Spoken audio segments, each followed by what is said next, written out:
it's just my camera going to be on. Right. Okay, I think we got your face good. But I don't see me. What do I look You're like? not going to see you. I can see you right here. But do I look okay? You look fine. Do I look okay? I guess I'll see this post edit. Yes, you will. Matthews. Whew. What? When I did Matthews, so I'm recording your audio separate there, but I'm also recording audio on my earbuds. So obviously Matthew's audio sounds better on his end because he's talking into the microphone. Right. And while you can pick him up through these mics, you know, obviously it sounds better coming straight from the source, just like my voice sounds better on this mic than on that mic because we're across the room from each other. So, basically, he was talking, it was picking up twice? It's picking up twice, so when I'm editing it, and I've pretty much got it, I mean, I've got it all together, you know, and kind of edited out all the, you know, moments where we weren't really talking, some other stuff was happening or whatever, I'm editing it out. But I had to line up the audios, the two audios. And because I also take our audio separate, it was weird. What did I do? Oh, I had to take the audio and fix it up separate. So I had two audio streams. But I also had to match that up with the video because there's a separate video source. I have to match up your video source with the audio source. It was, it's been such a pain in the butt. And you haven't uploaded it yet, huh? No, I haven't because I'm going to, I want to fix it up because we talked at length. I'll go ahead and start the recording.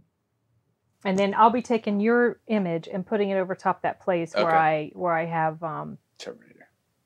No, I'm not just where I kidding. have Terminator. Where you have the below. Video. I know. Where I put the trailers. I want to be where Terminator is. No, I want to take over the headlining spot. You're not going to take Terminator's place. I want the headlining spot. Okay, so yeah, so anyway, that's been a challenge, but I've got it all lined up now. But I told him what I was going to do is maybe split it into a couple parts because towards the end we started veering off into talking about politics and ideology, and you know, it just kind of. I'm going to steer clear of that. It just sort of ended up going that way. Right. Well, it's really easy to it for these days. Yeah, especially because he was talking about, you know, stuff within the comic Which is why I stay off of Facebook in general, because it's like a trash fire. It's like a terrible trash fire I don't want to be part of anymore. And Twitter too. Yeah, it's good for contact with your friends. It definitely is. I mean, 3,000 miles away from family is what makes it I know, helpful. Right? But I think if I lived close, I probably really wouldn't be on Facebook at all. At all, yeah. Yeah, just because there'd be no point to it. Yeah. I have good friends on there. That's really the only reason I stay on there. But then you got the jokers that come just to, you know, cause trouble. No matter what you say, they're going to start trolling. Well, Master Wayne, some people just want to watch the Will Bell. That's right. All right, so let me know when we're going. Oh, I am recording already. We have been recording, and this will end up in the final product. Wow! I'm sipping my coffee. Hey, so does the camera? I know it's supposed to add 10 pounds, but does it take years off? Do I look younger? You probably do. You look because what I do is because the light in here is so glaring, and it makes me look like Jeff was telling me you need color correction on your video. I was like, well, actually, what I do is I put like a filter on it because the light is so glaring and it makes me look like The Walking Dead. I just put it on and it just kind of like evens things out, so I don't look so, you know. Yeah. I mean, it doesn't look bad. It doesn't look that awful. But also this crap behind me. Yeah, I like to put myself in black and white just because it takes out all the. Right. It actually turns the beard actually a little darker. Well, not the wrinkles. I don't care about the wrinkles. That's a sign that I'm a happy person. I don't really have that many, but I do have these not bags, but like, you know, dark circles under my eyes. You have them too a little bit. Yeah, it's children, 2 of them. And allergies. Yes. So, anyway. I'm telling you, if Amara was like a character in Game of Thrones, she'd be like, I'm Amara, killer of sleep, slayer of dreams. That might be. Well, she's taking Hudson's place. Yeah, they're tag teaming us. They want to take us out one by one. On the nights that she sleeps through, it just happens to be the nights that he can't sleep. And of course. Like, come on now. Naturally. Give us a break here. I think they do plan it. Yeah. They have like this sort of subconscious thing going. Oh, you're quiet tonight? It's brutal. Anyway, okay, so after the drama of digging glass out of Aurelia's foot, right. I have reheated my coffee. I was not planning to be drinking my coffee. Luckily, I was almost done with mine while we were having this interview, but here I am. Okay, so I was telling Matthew during the last interview, I'm a terrible interviewer. Mm-hmm. So I just kind of like let him do the talking, and we just let the conversation go where it was going. So you don't have questions lined up? Well, I do have some questions for you because I have mentioned your books multiple times on my channel. And I was going to, I do not recall if when I talked about the book, your first book at one point, if I mentioned the inspiration for it. I don't remember if I mentioned The Somerton Man. Maybe not. I don't recall it. So I wanted you to talk about, like, what sparked this, like, what got the idea for the story started in your head? Well, a long time ago, when I was working at Verizon at the time, I'd have like lunch breaks. I'd go on my computer and I'd just go online and just to read funny articles. And one of them was this site called Cracked. They're no longer funny. Oh yeah, Cracked. They're no longer funny now. I mean, they used to be hilarious. Like the way each article was done, it was broken up and they had funny commentary here and there, a funny little picture or meme to go with kind of breaking up the flow of reading. And studies had shown that when reading articles, you don't really want to give it to your audience in just a huge because the audience gets bored. And so the format was a couple paragraphs picture, a couple paragraphs picture, a couple paragraphs picture, and then it was a new theme that they go on to for the next part of the article. Because it was usually like, 5 weird things you've never heard of before, or 5 weird coincidences, or strange things that happen in history, and that's their format. And one of them was this Tamam Shud case, how it was this unsolved crime. And what's kind of funny is I'm showing it. If they even consider it a crime. Yeah, because they don't know. But it was one of these things that said in the title of it, it was something to do with, 5 unsolved mysteries that still haven't been explained today. That was the title of the article or something to that effect. And I remember reading it to somebody, and I'm reading it, and then we stopped to talk for a moment, and I was telling them that this was the inspiration for the book. And they're like, oh, keep reading this. I want to know if they figure it out. And I said, well, it's called Unsolved. Right. But that's where you first found out about the Somerton Man? That's where I had first found out about it. And I thought it was extremely crazy how this man was just found on the beach. He was found dead. They did an autopsy. Nobody could discover what it was. Some strange poison. They had killed him. I don't even think they even had the toxicity. They didn't, or back then they didn't have the ability to, they didn't know what the heck to know what to do with it. Yeah. And then they made a plaster mold of his face, and they brought in people to try to identify him, to see who he was. And then this woman, she shows up, she sees the mold, and from the start, she freaks out and passes out. Right. And then she comes to, and they're like, oh, are you okay? So do you recognize it? No, never seen him before. Yeah. And then she's bolts. Yeah. And it turns out that I think that woman had a son. And this is kind of where this is conjecture. Unsolved, I'm putting things together. BuzzFeed Unsolved yes, they talked did. about that. And this woman had a son, and I guess the Somerton Man in general, he had some kind of genetic abnormality with his teeth. Like he had small teeth or something weird. And it turns out that her son had the same thing. So, like I said, conjecture, but maybe led you to believe that this man had an affair with this woman, or he pretty much had a child with this woman. But maybe their relationship was not to be known about. She's previously married. I don't know all that stuff. But they also raised the possibility of either him or her or both being spies or something like that. Exactly. And that was the thing. Inside his breast pocket, they found, after they cut it, they found the secret compartment in there. And in the secret compartment was this weird code. They couldn't put it together. They had cryptographers look in it for years. Still unable to figure out what it meant. Yeah. You cracked it though. I made my own code out of it, which I thought was, that was part of it. But the crazy thing is that it all circulated around the book, that he had ripped off this final page, and that's what it was written on. And on the bottom of the page was the word Tamam Shud, which roughly translates to the end, or it is finished, or something like that. And this man comes forward later on saying, yeah, I found this book in my car. And I didn't know who put it there, but I found it. It was slid up under the seat and pulls out the book, and the rip matches. And so obviously this guy tossed it in there or got rid of it somehow in this man's car.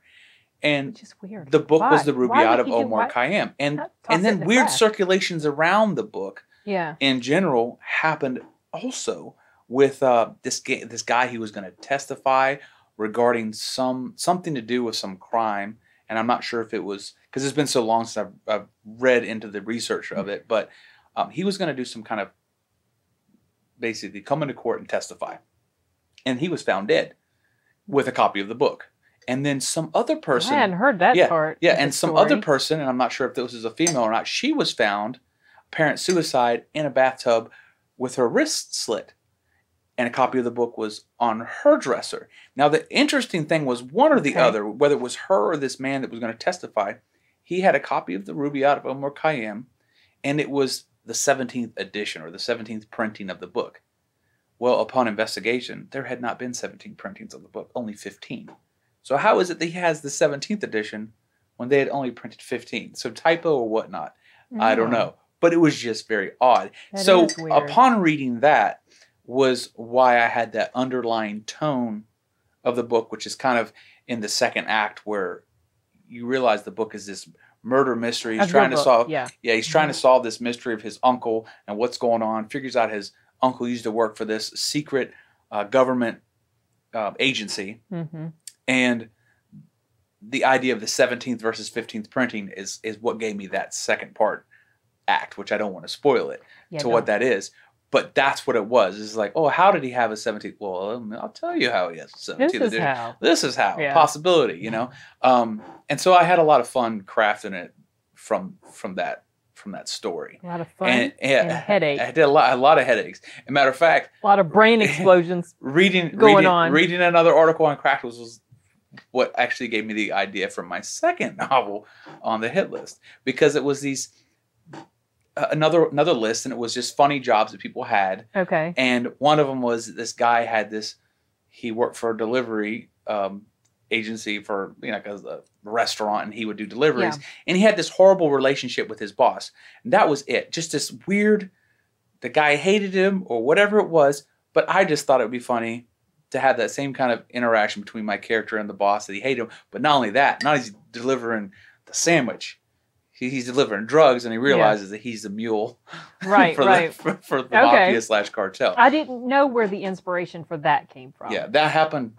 I was actually kind of coerced. So Cracked was like the inspiration for both novels. Yeah, that's interesting. And like I said, now they run out of material. They're not giving me any inspiration. No, dang it! No, I'm just kidding. No, I have the 3 other books that I'm working on, but since I changed career fields, the new job plus the 2 children, just it saps out all creativity and life. I know. It just takes it all out. Yeah. But yeah, those were the 2. And I remember I had been coerced to get a physical from my wife, and I was in the waiting room, and it was just taking forever. And I was reading that article, and I was like, oh, this would be kind of funny if this guy's delivering sandwiches, but instead of sandwiches, he finds out he's muling drugs. Right. And so I started, typing out this thing on a notepad on my phone, and so then I sent it to Jason, just to say, hey, what do you think about this? And so I remember saying, hey, I'm going to send you something, read it and tell me what you like. And then I instantly followed it up with, I'm not going to respond again because you're going to have a lot to read, and I don't want you to get another text message while you're in the middle of it and it knock you down, So I sent it to him, and obviously this thing is probably 180 something lines of text because it's it's condensed and it's small. And you're writing that on your phone. And I was writing it on my phone. I just copied and pasted it in text. I can't with that. Oh, hold on. Work notifications. So anyway, he gets this text message, and it's like about 3 seconds later, he gives me a follow-up text. It's just, Jesus Christ! And so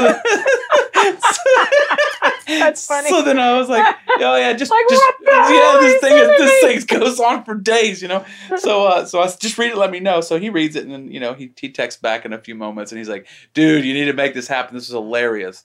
And by way of that book is kind of what, in a sense, and kind of set up what you're doing today. Exactly. It was really, really, really kind of a interesting turn of events. Yeah, it is weird, and it kind of culminated with a lot of different things. It was one that you were helping me write the book. You were editing just like a mastermind, and just the way we did it together, kind of consecutive meetings. Our weekly, sit down.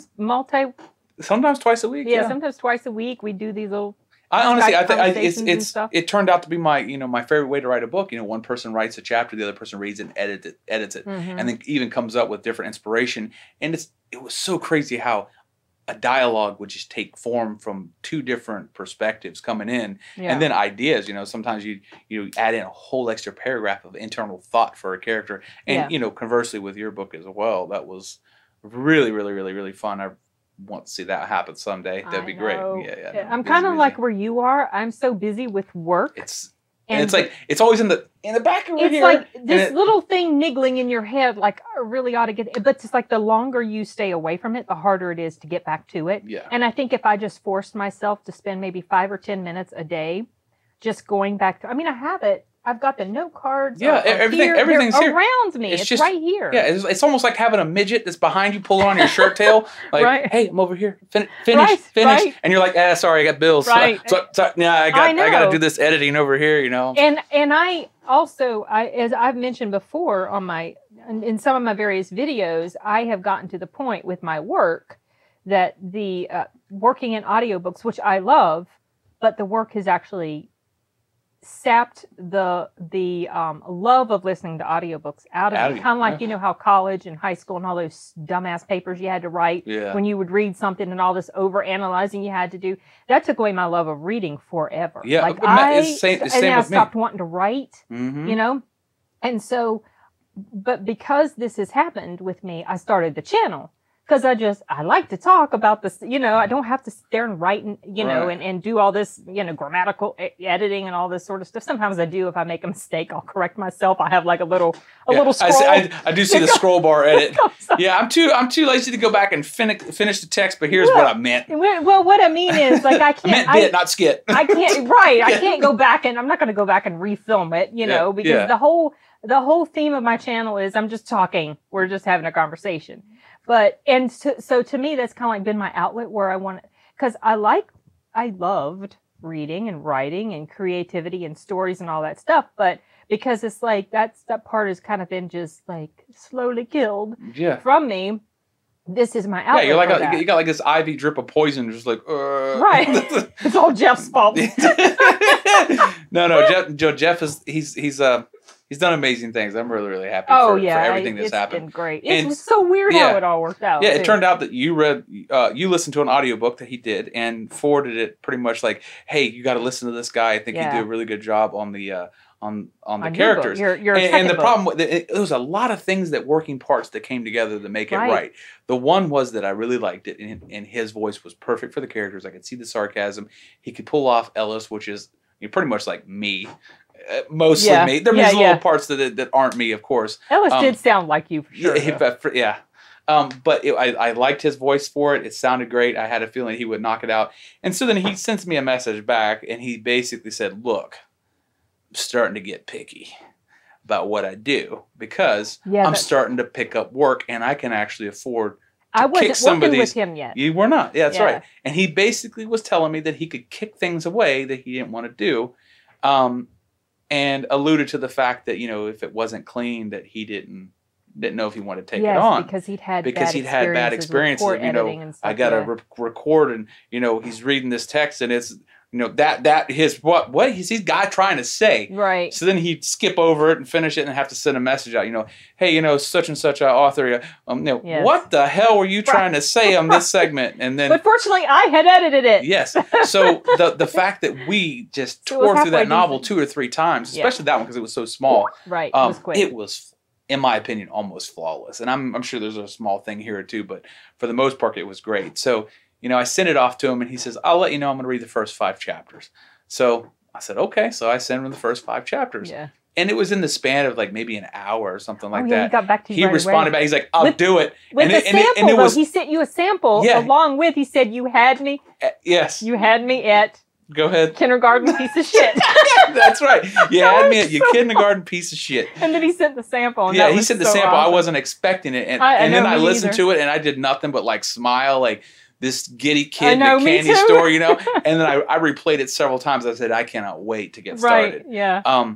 But then after it was all done, his kind of like overall analysis of the book was, he was praising me for how clean it was. And then that's when I kind of conveyed to him, I said, well, you know, it wasn't really me. My sister helped me edit this galore. And I think that was kind of what he was like, oh, really? Okay. So she edits. She does a lot of, yeah, she helped me edit both. And I even told him about the first book. I said, but the problem is that there's a difference of the second book was maybe about 4.5 hours of reading. The first book was about 14 hours. And that was the other thing, was that he was saying, I'm starting to get busy. And of course he was going to be starting to get expensive because he's so good. And, so I would never been able to afford to do the first book. Yeah. But the second book was just like this candy piece, you know. It's just meant to be fun. It doesn't take itself seriously. This combination of Ferris Bueller meets Superbad meets The Hangover. That's kind of how I could try to explain what it is. But it was really, really short. And being able to financially pull it off, it was a little easier. It wasn't like this big, huge bill looming over. And it was like, he's like, pay half now, half when it's done, you know. So I was able to pay him and then save up a little bit until it was done, you know, like another month or so, and then pay him the rest. And then I think that's what ultimately kind of turned him on to you to help you start the editing of a lot of the material that's coming through. Right. Well, because he actually sent, because I was the connection to you and he knew had been involved with your book, he actually sent us both the MP3s. Yes. We were both listening to it. And I was going through and I was just noting things like, let's say he did an inflection incorrectly, or like not familiar with the area, like he called Lake. Like, this is not Beauty and the Beast. We're not in France. No, I didn't say that to him. But there's small things like that. But that was what helped him, and I think that's one of those things that really helped out. Kind of, like I said, him to see you as a viable option to work through these. It took me completely because by then we were friends on Facebook, because I friended him early on, just when I found him, because I was actually getting into audiobooks at that time. It was 2016, and I'd already started narrating. And I was trying to network and make connections with other audiobook narrators. Not necessarily to help me, but just to make connections, just to network. That's kind of what you do, you know, when you're in an industry, you meet people. And so I became friends with Dick Hill. Yeah. And hopefully he's doing okay, right, from everything. I think he's doing okay. The last I heard, he's doing okay. I haven't seen any major updates as far as that goes, but he's pretty much retired from audiobooks now, and he's just living the good life painting. He does a lot of painting. But, you know, I really like Dick Hill, and we don't necessarily agree on other issues, like political type issues, but he's not tail holy about it. Right. And he's just I really appreciate him. He was one of the first audiobook narrators that I heard when I started listening to audiobooks, one of the very first. And I remember one time I confused him for James Earl Jones because there was a scene in a book. I think it was the one you told me about. The bald dude wrote it. It was like... Bald dude. Oh, Brad Meltzer? Yes. Okay. That was one of his books. Okay. And you had told me about it, so I found the audiobook and I'm listening to it. And there's a scene where he's talking on the intercom and it's broadcasting. We sounded like James Earl Jones. I'm like, well, they got James Earl Jones to do this part, but it was Dick Hill. What? And I wrote, when we became friends, I was like, has anybody ever told you sound like James Earl Jones? And I think nobody had. I'm like, holy cow, you do though. Anyway, so then I signed up with this mailing list called Audiobook Blast or Audiobook Boom. It's changed names, one or the other. And that's how I found Jeff's books. You could submit to get a book for free as long as you would write a review. That's right. And there was the anonymous source that you anonymous source was the first one. And I got that. He gave me the code, and I didn't know who the heck he was, whatever. I just listened to the sample. I was like, oh, this guy sounds good. Let me listen to this. Well, and then I had all my books arranged on a list of, because I was faithful about getting the reviews done, you know, but I had them arranged like first come, first serve. And so, but the mailing list comes every week. So I'm tempted every week. I'm seeing these books, oh, I'd like to do that one. So then you've probably been blacklisted now because you haven't reviewed anything. I don't listen anymore. I don't even sign up. I don't even put in for any of those, but for audiobook Boom or Blast or whatever. But then another one came through and it was about a witch. I'm like, oh, that sounds cool. Let me get this. And I wrote, submitted for it. And then he wrote me back personally. He says, oh, hey, I see you put in to get a code for this. But I also see there was another one that I gave you a code for. You haven't done a review for yet. As soon as you get that one done, I'll give you this code. It's like, oh, I'm sorry about that. You were on the list. I just hadn't gotten to you yet. So I bumped that one up and I listened to that. And that was when I was listening to it. And I'm like, how many actors worked on this book with him? Because it was like there was a black guy in there. A guy sounded like a middle-aged black guy. And then there was several females. And I'm like, boy, he hired a whole bunch of people, and it was all him. All one, yeah. It's like, what the heck? Yeah, he did such a master job. I always figured, if I ever got into audiobooks myself, I wouldn't be able to use my voice. I want to sound like, if I really want to sound, try to impersonate Morgan Freeman or something like that. Maybe they wouldn't know. Right. Once upon a time, long time ago, to do my best to sell it off. But I'd probably get sued. Well, I don't know. You can do impersonations here and there, but I don't think you could take the full on like persona and try to work with it that way. Well, I don't know. Maybe not. Sometimes he narrates in completely different voices, and then like the witch book was all told from a girl's perspective, and that was all him. So he did the entire book speaking like a female. Yeah. And he did he sounds more female than some females. So the way he can inflect his voice, it's amazing. But sometimes when I'm working on some audiobooks and I'll hear he calls the different characters that he does, he calls them his actors. And he says what he does is he just pictures in his mind what he thinks this person's like. And he calls up that voice, and that's who they are. And he recycles them. So, like in different books, I hear the same. He'll do the same voice. Yeah, that's Hilda. That's Hilda. That's Hilda. I just put like a little bit more of a southern twang on her. He'll do stuff like that. So there was this one I got to, and I'm listening to it, and I'm like, and I left a note in the program because I do the audiobook editing in Ableton in a program, and we leave notes. That's how we do our stuff now. It's so much more efficient than how we used to do it. Yeah. I left a little note. I said, was this actor supposed to be, he calls them his actors, was this supposed to be Michael Rooker? And he wrote me back later after he got it. He's like, yes, it was. I was like, that's what I thought. He sounded just like Michael Rooker. That's hilarious. But he does some others. He does the dude who played in Inglourious Bastards and German dude. Oh, I can never remember his name. Christoph Waltz? Yes, he's done him before. Yeah. He one of the earlier books that I worked on before Jeff became, before he did the whole sound booth theater thing, there were these series of books by M.R. Forbes that we worked on. So good. And there was a character in there that the way he was doing that voice, was based on Christoph Waltz. Okay. Yeah. So I was like, it's just kind of, he takes inspiration from them and then he does his own little spin on it. Yeah. But sometimes it's very obvious. Like the Michael Rooker one was like, you sound exactly like Michael Rooker. Took the cheat. That's cheating. I'm just kidding. No, one of my favorite ones was it was just such a bit part from the second book. When he did the old woman with the smoker's cough. That was like my favorite. I mean, I listened to that part over and over because it was like, oh yeah, what are you talking about? Just dragging on the section. I haven't talked to that deadbeat in like 20 years. He owes me all that money from that house in Lake Gaston. It was so great. Really good. I think that's actually the same voice he uses in some other things that I work on, most notably the Life Reset series, where he does a character named Gooba. Okay. And she's this goblin, I think. I think she's a goblin character. And I think that's the exact same actor. Okay. Actor voice that he uses. But it's so good because he sounds like a cantankerous. I'm telling you. It's like smoker woman. Like Wanda the Hag, Is this some kind of joke? Speaking of Jeff. Okay. He says. He's just that's funny. His ears were burning. Speak of the devil. Were they burning so much they were on fire? Ask him. Sure thing, period.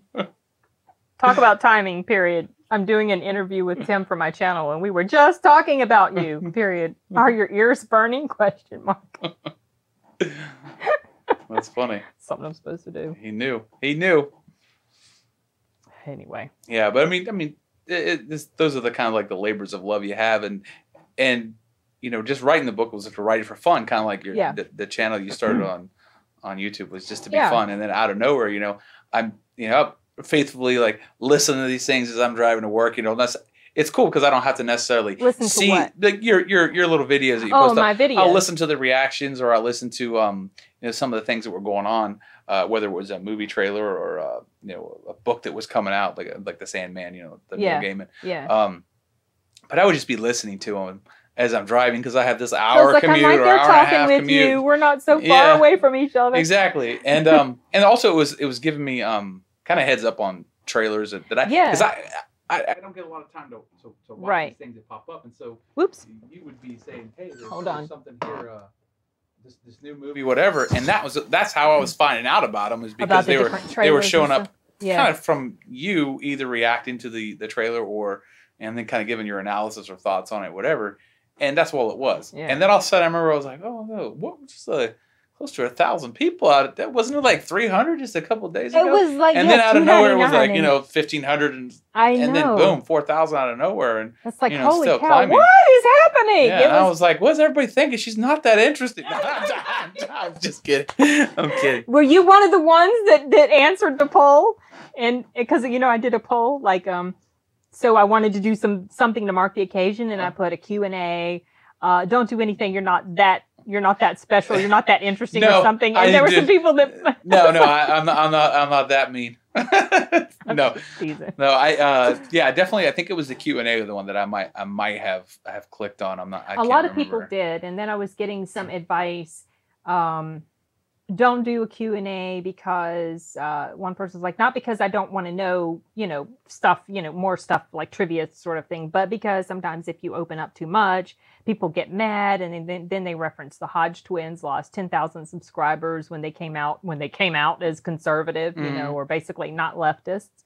And he was, you know, and I was like, well, you know, that's a good point. And I'm not going to, I really, like I mentioned before in my videos, some of that stuff is going to creep in. But I don't want that to be about. Yeah, but everybody wants to hate everything about somebody, no matter what it is. They could be the most perfect person like in the world, and out of nowhere they'd be like, "Oh, let's have a Q&A," and you know they start talking like, "Oh, this guy doesn't believe in leprechauns. Can you believe that? Right. I hate this guy." Right? It's like people You're so insensitive. It's like people want to find something to be negative about, no matter what. So, and I know that's the way it's going to be, whatever, and I get it, but I don't want to delve too much into that sort of thing. Like some entertainment channels have turned into that's all they talk about for the most part, something controversial. That's like the main theme and main focus of their channel. Clickbait for in and of itself. And that's why, you know, sometimes you see these channels or these videos and they'll have this title and I go, I know. Do I want to click on it? Because I feel like I'm going to be fooled again. It's like the YouTube version of being rickrolled.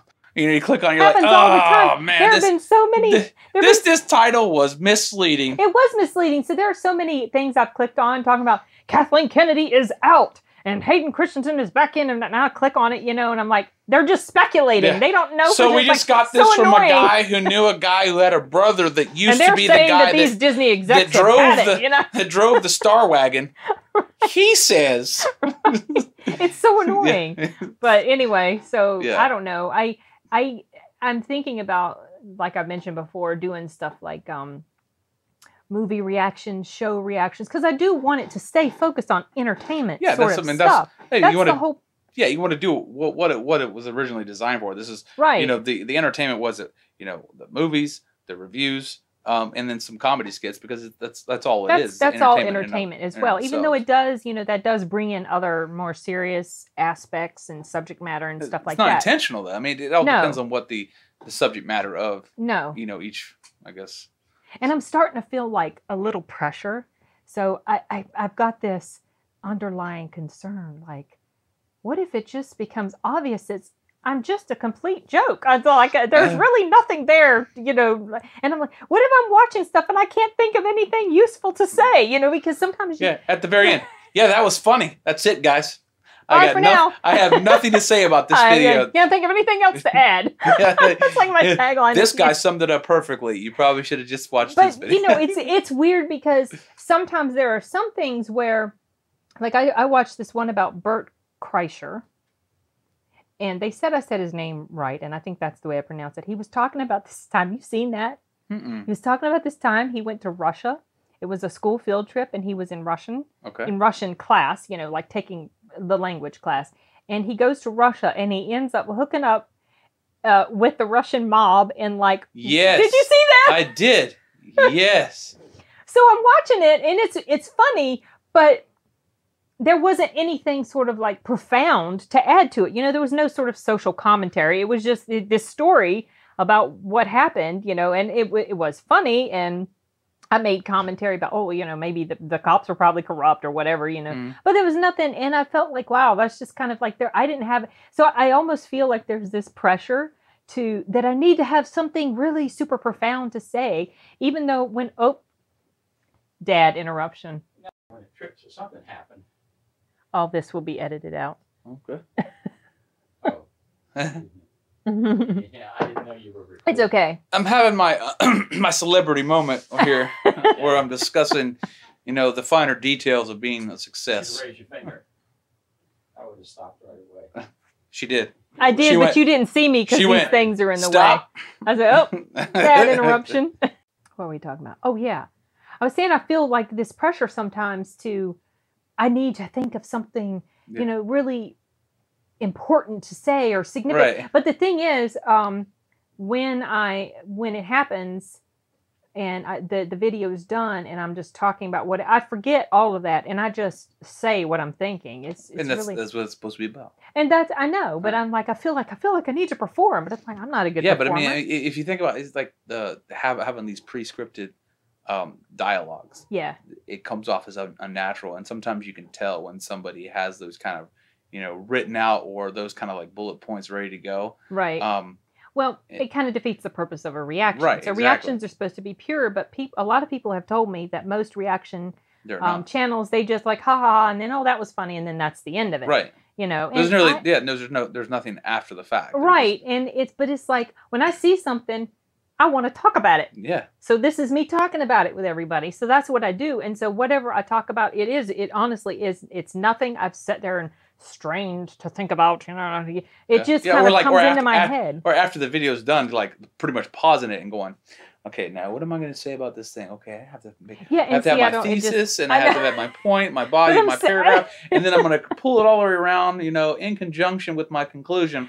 Okay, back. Yeah. But, all right, so it was really, really funny. But, you know, I'm thinking about this, you know, there's more that, you know, when he's talking about these, you know, these people, pretty sure what he's really meaning is. I mean, I feel like that's kind of the way I need to be, just really. But no, I just. But that's how school was, and that's what we were just talking about, you know. And I remember when I was, you know, reading the Scarlet Letter. Oh my goodness gracious, the bane of my existence. Book. You know, the first like chapter, it was just talking about this rose bush and its, you know, its petals and its thorns and on. And it's like, okay, you know, let's get on out of here, you know. Oh, and sentences that were a whole paragraph long. Yeah. Oh, and then kind of funny because, you know, when we'd have to do this analysis, the teacher would be like, oh, now why did you use the color red to describe this? And, you know, they'd go, oh, this is the inflaming or the fire and the passion. And I was a smart ass in the class. Yes, you were. Maybe he just liked the color red. How do we know? You know, because, you know, Shakespeare wasn't your friend. Did he tell you? Right. Did he write a letter? Was it in his memoirs? Did he you don't understand. There's all this symbolism that you don't know about. So that being said, there was this kind of funny guy. Not funny guy, but this kid. He's doing a report, and he was in his English class, and for what I assume, I do believe he had to have been in high school maybe, and he was doing a report on Neil Gaiman, and he kept calling in his book report Neil, and the teacher says, we don't call authors by their first name because they're not your friends. You will refer to him as Mr. Gaiman. Oh, Lord. So this kid, who's basically following Neil Gaiman on Twitter, sends him a message that says, can you confirm our friendship? And he goes, absolutely. Oh, that's awesome. So, that's awesome. So then he writes his report with Neil the whole time, pretty much saying, well, he's my friend, so... There you go. Did he have the screenshot to prove it? That's so they awesome. Posted it on Reddit. I'm telling you, it was hilarious. He's basically saying, Mr. Gaiman, can you confirm my friendship for a report that I'm doing? And his response was absolutely. It's amazing that he even saw that because, you know, it is so easy to miss stuff. Billions and hundreds of thousands of tweets coming in. That's funny. But I was kind of like, I got to the point, I think it was in college, we had to do these journal entries to analyze some sort of whatever we had read. Mm-hmm. And I was so sick of overthinking all this stuff that I hated anyway. I hated almost everything we had to read. That for my journal entry, instead of like a long ass page, I was like, these are my thoughts on this. So-and-so is an idiot. The end. Yeah, done. I have anything else to add. Nothing more to do. And they're just an idiot. It'd be funny because I'd be doing these reports and I'd have to analyze, whatever it was going to be. I got so sick of that. And I always wrapped up my final thoughts with, this is how I feel about this. Of course, this is just my opinion. Of course, my opinion has to be right because everyone's entitled to their opinion. You have to respect this opinion. Right. Teacher can't analyze any further than that because I broke it down and they'd be mad. There's nothing they could do. This is my opinion. Right. Opinion is supposed to be sacrosanct, right? Exactly. So they would get really, really frustrated and mad about it, but I'd be like, I don't care. It is what it is. Yeah. And of course in the back, it's like, well, you've never published a book. Have now. 2 of them. Right. I'll tell you. That's I like to go to every last one of them now and be like, hey, you know what? So, do you guys ever publish any books? No. Who's that? Arturo. Anyway. So it's kind of funny. Well, this was fun. Yeah. I can't think of anything else to ask, to talk about. Here comes my son. I've been in here already once. Oh, you heard us yammering before? Yeah. But there's, like I said, with trying to write, I mean, there's any moments that I try to have to do something else. I'm either listening to stuff on my home. Matt. I'm inking for Matt. Yeah. I'm working on random projects. Even work, they want me to kind of like do random things for really? Either T-shirt designs or whatever, and I'll be kind of doing those kind of things. And then of course I try to play video games because sometimes you're just like all pent up for work when I get home. And Mary, she's like, you're still playing video games. I said, yeah, but you know what? There's 2 types of husbands in this world. You can have the one that wants to relax by playing video games, or there's the wife beater out there. I was like, consider yourself lucky. I'm just, there's nothing like taking the stress out of your body, like killing a bunch of Nazis. Right. It relieves the stress. To be honest, it's kind of fun. And so lately, been playing like this Ghost of Tsushima game, or actually, I probably butchered the title, so I'll just say it like a samurai. I think is that how you say it, Arturo? Tsushima. It's Ghost of Tsushima. Ghost of Tsushima. Tsushima. I don't know. You have to say it like that, and your mouth's got to move. Tsushima. Yeah, but that one's fun. So killing Mongols daily. Yeah, it's really satisfying. It's centering me. Yeah, that's good. So, relieving stress. Yeah, I think it's just having to deal with insane 911 callers all the time. Mm-hmm. So I tell her, it's like, you like to put on your makeup. I like to play video games every now and then. Yeah, I like games, but not those types of games. But I don't. Well, see, I keep buying games on GOG, and for no reason. Well, they're they go on discount, and sometimes they're free. And if you ever want to access my library, there is a crap ton of stuff I bought. And my thing is I've been spoiled by the original like point and click games back in the day, like the mystery games that they're more fun to play on a computer than they are to play on a console. I don't like to play those kind of games on a console. No, I really like to delve into them on the computer. I don't know. There's something about moving the mouse around and clicking on things and all that kind of stuff. They did make Broken Sword for.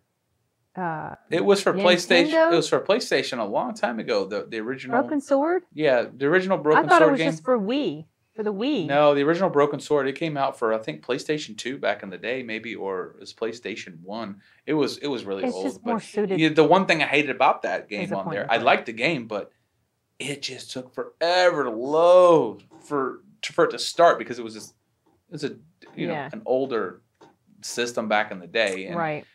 With a computer, it definitely had more processing power. Computer, supremely, on the scale, way higher than what consoles could do, and that gap has really, really, really closed. Yeah. And now, I mean, the PlayStation 5 that's coming out, it is beyond a normal computer, unless you're just you built your computer, or you've got a special computer that's, like Did you see the video of Henry $8,000. Cavill making his PC? Yeah, people his make it. Computer. No, I heard about him doing that. Yeah, but he's a big cool. time. He's a big time gamer himself. I know. Yeah. He prefers staying at home playing games to going out. I'm like, smart guy. It's entertaining. Like I said, it's a break from most of it, but spoiled by those old games. Yeah. The storylines were just so tight, and what really, it was by happenstance that I kind of came across the Gabriel Knight. You were the one that introduced that to me. And what happened was I was visiting Aunt Deanna, and I was 13 at the time, maybe. How did you even find it? We went to the mall, and the game was produced by Sierra at the time. Right. Sierra. And I was into King's Quest, and I was into Quest for Glory, all those that were there. Get into King's Quest. And King's Quest 1, 2, 3, and 4 were. 5 is when it started getting good, and 6 was really, really fun, and 7 was where the graphics of the animation took off. But I wanted Quest for Glory 4. I had played 1, 2, and 3, and there was this pack of like 3 or 4 games, and it was Quest for Glory 4, it was Police Quest, Space Quest, and then Gabriel Knight. It was just breaks the pattern of all the quests. It was just in there. Yeah, it was just. Were they all Jane Jensen? No, games? They were all Sierra Online. They were all Sierra. Okay. And this thing was it was $15. Okay, and I had 12. And so I go to Deanna. I said, "Deanna, can I have $3? I just need to get this game. This is a kid. Well, no, maybe I was 12. And so she's like, "Yeah, sure." So I have $12, and now this thing is $14.99. Now I have $15, and I go in there and put it there, and boom, and they're like, "That'll be $16.23." I said, Indiana. Hold on. Dad, can I have $2 more? So this is completely beyond me. Because I didn't buy a lot of stuff. I did not know that. I was like $14.99. I just need $15. I'll have an extra penny. Right. Oh, and so here I am, just like $15. And this guy's like, "Oh, it's $16.23," and I'm just like this. Thought it was $15. Hold on. So then I go beg her for $2 more. With my tail between me, like, I just need $2 more now. That was sweet of her. So she gives me $2 other. Did you ever pay her back? Yeah, I did actually. Probably with slave labor in the backyard, or whatever. But it doesn't matter. But yeah, I get back to the house, and I'm pulling out these discs, to play the game, and for some reason, Quest for Glory, I couldn't install it on her computer for whatever it was. Maybe it didn't have the right color. Like, back in the day, 16-bit had to be 128-bit colors. And I wasn't computer literate that much to know how to switch things around, or I don't really remember what the issue was. And I was so bummed that I could not play Quest for Glory, and I was going to have to wait out this week in Winston-Salem till I could get back home to our computer and figure it out. And if I couldn't, I'd ask my 10-year-old sister. Yeah. Your 10-year-old sister. Yeah, well, 10 years older than me. Excuse me. I'd ask my sister, who's 10 years older than me, to figure it out for me. So I pack away Quest for Glory. I wasn't really interested in Police Quest. That was just whatever. And Space Quest, I never really got into that. So I was like, oh, let's see what this other Gabriel Knight game is. And it's got this picture on the disc of this guy hanging by a noose. And I was like, that's right.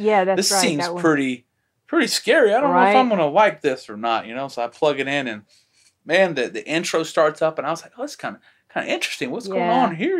This is this weird voodoo cult going on. Right. And all of a sudden, boom, it comes out, and he's like, in his thing, and then you start putting this mystery together, and I became so obsessed, enveloped with this game. I know, me too. And you introduced it to me because that's how I started playing it. So then there was this one part that I could not figure out, and it turned out you had to right click to get a different icon. You're basically in the wheel of a wheel in Africa, this kind of mound, and you're trying to work your way into the inner sanctum of it. And I could not figure out what it was. This was before, being able to ask your best friend Google for the answer. Going on, right? UHShints.com. Yeah, you'd have to find a friend who played the game who figured it out for you. You'd go to school looking like an idiot. Hey man, did you ever figure this out? So I was so interested that I remember I was walking through the Barnes & Noble at the time, and there's a Gabriel Knight book. They had the book. So I pulled out that book while I was right there, and I skimmed through real quick, and I said, He swings on a vine. Well, I'm going to buy the book. And I bought the book. And I bought the book. And interestingly enough, it's one of the books that's most close to my heart. You know, like I've read that book maybe 5 times. Yeah. Just randomly. And I'll read it in a sitting, you know, between like one day to the next, I'll have it done. Yeah. And I remember when I went to see Deanna and Winston-Salem again, I brought that book with me. I sat down, I started reading. I read it till 3 a.m, finished it, and it was done, you know, and I went to bed because they were such great stories. Yeah, I mean, really were. I remember I was playing it. I started playing it. I think it was in '97, and we went to Indiana. Mm-hmm. It was the kids. Well, Arturo, I really hadn't been born yet, and Mom and Dad and we went up to Indiana, and I remember I had old clunky IBM computer, and 60 pounds. I would sit out on the enclosed porch area that they had turned into a bedroom, you know, and I would play that thing up until the wee hours of the morning, and I was so upset. That was like all I could think about. I wanted to get back to the game, and then I got to this point where I got myself trapped in the cave area where you go to Africa. Yeah. I was trapped, and those things were around me, and I couldn't fix it because every time I would respawn or come back to life, they kill me instantly. Did that happen to you too? I had to play the whole game over from the start. Well, I didn't have to because I didn't have multiple saves. I kept overwriting my save. Oh, I had. And so when I got to that room, I was like, I didn't have to play all the way over. And then when I restored, I was like, oh my god, restore. Oh my god, oh my god. I tried. I have to do the whole. It was like. Triggered! Oh my goodness. Well, I didn't have to go that far back, but I did have to go like several stages back, maybe before he even got to, right as he was getting to Africa. I think. You must have had multiple saves. I did because I have learned the importance of multiple saves. But see, now things have changed. You're like, restore chapter? You could start from the chapter, you know, rather than that was the terrible thing about those games back in the day. They just, you save here. This is it. You override it. Boom, that's it. You can't go back further. Oh yeah. So, it was so frustrating. Yeah. But I love that game, and I really like the second one too because I like that they incorporated the live action and stuff and that's probably one of the reasons why I like Phantasmagoria. Mm-hmm. It's not the best storyline, especially the ending, but there was something I was a little bit obsessed with that game too because it's trying to solve this mystery, and it was a horror story. And I never played through that one. I was always very interested to, and now it's probably so dated I don't even think I'd really enjoy it that much, but. I have it. I actually bought it on GOG because they had it on sale. I was like, these nostalgic games. Is it the 25th anniversary or the 20th anniversary of Gabriel Knight? That was the fact that they upgraded everything. I haven't played that one yet. You know, some people say that they like the new voice actors, but there was just something about Tim Curry and Mark Hamill that really just made that game. It's such a bummer. I can't believe that they lost. They lost all the audio. It's terrible. Yeah, that was. It's like. And I guess recently this year they've got a petition going. I don't know if it's going to go further, but a petition for Gabriel Knight 4 they have online, really trying to resurrect it. You know, I wish it would go through. One of the Broken Swords. They got that fan made one, and the fan made one. Beautiful game. I bought that one. I think I participated in that, and I think I've got them. I think I might have them all now on my GOG. You've got Gabriel Knight on your GOG, which I think I logged in and downloaded, but maybe on another computer that's been since redone or something. So I need to go back and re-download it. But I think I've got all the Broken Swords. I was trying to buy all the Runaway. Okay, yeah, the Runaway games. I never finished the first one, but I was like, there's something about I just want it because maybe one day I'm going to sit down and play it. Maybe I'll have the time. I've got Gabriel Knight on my computer, not Gabriel Knight, Broken Sword on my computer upstairs, and I'm now in the marketplace in like someplace in Egypt or Africa or somewhere in Africa. They go or Morocco or someplace like that where they go. Are you gonna do a review for my channel? Mm-hmm. It's a kid. What are you teaching him when you? But yeah, no, it's like I said, it's the games have always been like kind of a staple of my life. Anyway, I remember when Matt and I were younger, you know. It was just this big thing when Mortal Kombat came out, you know. Oh, I remember you watched that trailer over and over. No, not only the movie, but like for the movie as well. Yeah, for the movie, because I love the soundtrack for that first one was so good. But the movie was just trash and it doesn't hold up. Yeah, I mean, and it was just, you know, they made the second one. Why? Because the first one had anything that was left to be desired. I know. But the video game, it came out and it was coming out for Super Nintendo at the time, and Sega Genesis too. Yeah, it came out for Sega Genesis as well. I heard that one did better than the Super Nintendo. There's something about the Super Nintendo version that they trimmed it down. Yeah, but you know, it was in the papers, these big things. Oh, this game is rated this. Because of all the it's violence. got blood and hearts getting ripped out. Yeah. And then, mom and dad pulls us out. All right, boys, we don't want you playing this game now. You're not going to buy this game. Of course, when you're going to tell a kid he can't have something. They want it. Well, we want it even more now. Now we're super interested. So we're riding the bus and we're talking about this game with our friend Matt Zalesniak, and he's like, "Oh, yeah, you guys can borrow my game if you want to." And he gives us Super Nintendo, along with inside the box all the fatalities. He's written them down. The fatalities were hidden. They weren't in the manual. They were stuff you had to figure out. Somebody figured them out, and then that's how you found out by word of mouth how to do each person's specific fatality. And we're not supposed to play this game in the house, though. But now we got this game in the house. How did you play it? Oh, well. Mom and Dad are going to be finding out some stuff. Wait, I confided in Dad a few years ago about it. Confess later. But basically what happened was, we'd go to bed, and Matt and I, we'd have this kind of like, all right, man, if you happen to wake up, you'll wake me up too. And one of us would try to, if we woke up slightly from our sleep, let's get up. We'd wake the other one up, and then we'd go over and turn the volume down. We'd turn on the Super Nintendo, and here we are, just like, just in the wee hours of the morning, you know.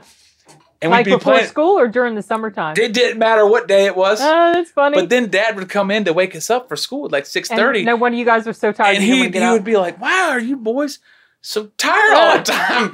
And we're just like, not gonna tell him. Well, it's because we were up 3 hours last night, killing each other on these video games, Dad. But his confusion, just lasted for years. He's the laziest boys I've ever seen, just always tired. It's because here we are, like, it was like this 1984. Funny. Keep it. Don't let Big Brother know we're playing video games. It's funny because in my anniversary special where I did the count my top 10, I mentioned how that I was so obsessed with Terminator that I would get up in the early morning hours before school. Like, let's say if I had to be up at 6, I would get up at 4. The original Terminator, right? The original Terminator. Yeah. And that one, and also for Conan. I was going to say Conan. And also for The Lost Boys. And Mom didn't know that. She says, I didn't know this. She watched the video. She's like, I'm learning stuff about you. Yeah, I'm telling you, we had to. Chris Stuckman told a similar story about watching Temple of Doom and sneaking it into his house because his parents had told him, this is the bad Indiana Jones. We're not going to watch it because it didn't get the greatest reviews or whatever when it first came out, especially. Right. It was like, we're just not going to talk about it. And a friend gave it to him and he ran home to go watch it. They watched it, and then it's done. He takes it, runs and gives it back. Oh my goodness! All the work that we as children do to try to get away with things we can't have. Those were the days. Oh my goodness, that's funny. Nowadays, kids are watching stuff. Because kids are watching stuff, I know. But it's everywhere. Yeah. It is everywhere, no matter. True. You can't hide them from it. You can't shield them from it. And you can put as much parental locks on it as possible, and guess what? It'll be found somewhere else. Well, the only way to really is to completely remove them from the internet, which is almost impossible. Video games. I go online, I'm hearing kids playing these M-rated games. It's like, oh my gosh. Yeah. You know why? Because the parents are like, it's easier. Let's give them the device. The babysitter is the game right now. Yeah, it's true. It's true. And it is easy, but it can have some really negative consequences. It can have some, negative, but at the same time. It can teach them things as well, though. I mean, they're learning technology at such a young age. Hand-eye coordination, right. Things go on. It's true.